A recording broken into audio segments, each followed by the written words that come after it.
Joaquín López y López. Presente. Elba Ramos. Presente. Celina Ramos. Presente. Adrián Portillo.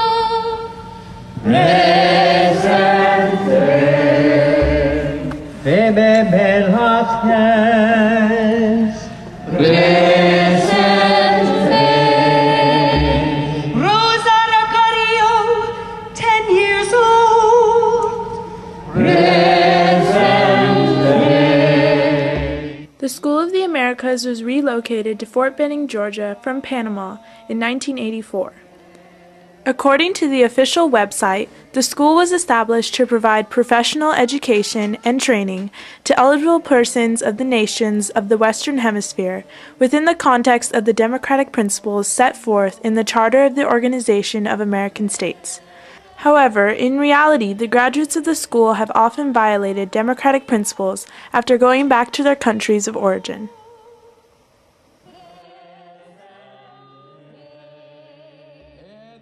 I was part of a group of students from Notre Dame High School and Sarah High School that traveled to Fort Benning, Georgia to remember those who have died at the hands of the SOA graduates.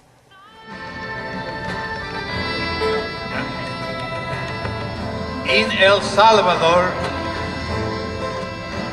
the School of America's trained soldiers massacred over 900 men, women, and children in the village of El Mozote, other places like El Zumpul, La Quesera. They raped and murdered 4 U.S. church women and massacred 6 Jesuits at the university with 2 women co-workers, Julia Elba Celina Ramos and her mother Elba. And also Archbishop Romero, San Romero de America, ended up like them. Another part of our visit consisted of taking a tour to find out more about the school. The School of the Americas was legally renamed the Western Hemisphere Institute for Security Cooperation in 2001. Defenders of the SOA and its successor argue that they do not teach abuse, and that today the curriculum includes human rights as a component of every class. They also argue that no school should be held accountable for the actions of only some of its graduates. Talk about the human rights courses, and I respect a lot that there's been effort to teach human rights. However, not to insult Dr. Raimundo's teachings, is there any tracking? How do we know that these values are getting instilled in people here? Because as a taxpayer, I'm extremely concerned anytime we teach someone how to use a gun that they also know the responsibilities, and that as well we know that they've been instilled with those proper values when they go back. So I'd like to see exactly how well that's working. When it comes to monitoring, it shouldn't be WINSEC that does the monitoring. It should be someone other than WINSEC, and the reason for that is obvious. There is a conflict of interest. There are organizations already in place that are better able to do that. And those organizations are human rights NGOs. Human rights NGOs, we have some top-notch human rights NGOs, and Amnesty International, Human Rights Watch, Human Rights First.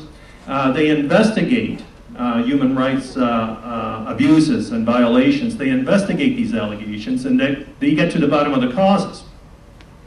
Additionally, there are the countries themselves that have the legal obligation to investigate and get to the bottom of the cause.